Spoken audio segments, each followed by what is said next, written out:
Chapter 8. Penguin's Promenade. Mr. Popper soon found that it was not so easy to take a penguin for a stroll. Captain Cook did not care for it, the idea of being put on a leash. However, Mr. Popper was firm.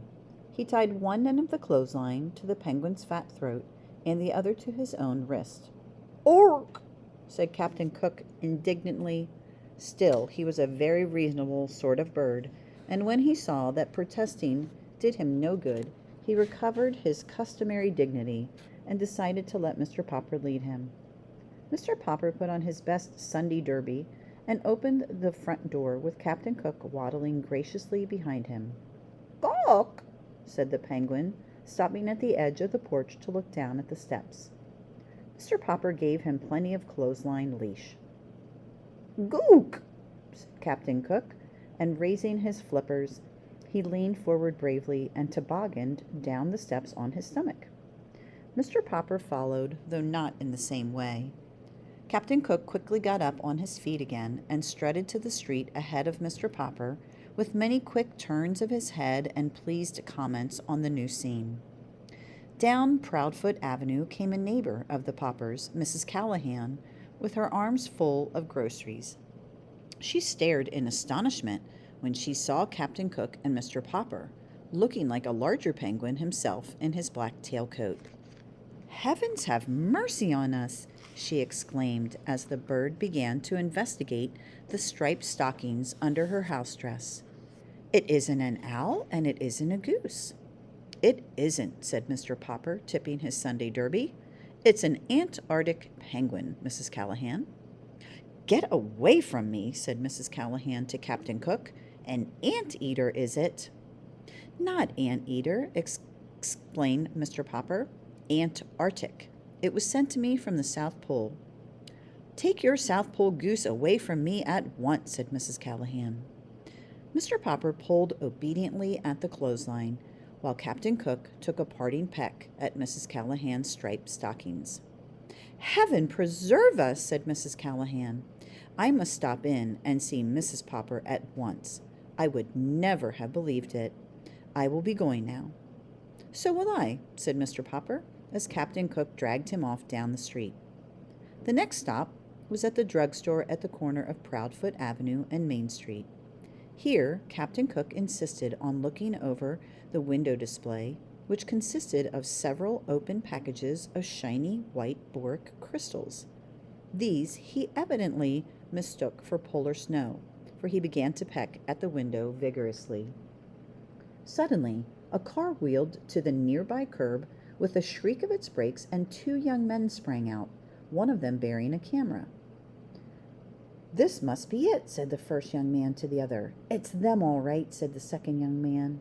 The cameraman set up his tripod on the sidewalk. By this time, a small crowd had gathered around, and two men in white coats had even come out of the drugstore to watch.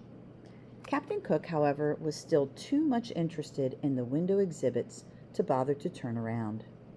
"You're Mr. Popper of 432 Proudfoot Avenue, aren't you?" asked the second young man, pulling a notebook out of his pocket. "Yes," said Mr. Popper, realizing that his picture was about to be taken for the newspaper. The two young men had, as a matter of fact, heard about the strange bird from the policeman, and had been on their way to the Popper house to get an interview when they saw Captain Cook. "Hey, Pelican, turn around and see the pretty birdie," said the photographer. "That's no pelican," said the other, who was a reporter. "Pelicans have a pouch in their bills."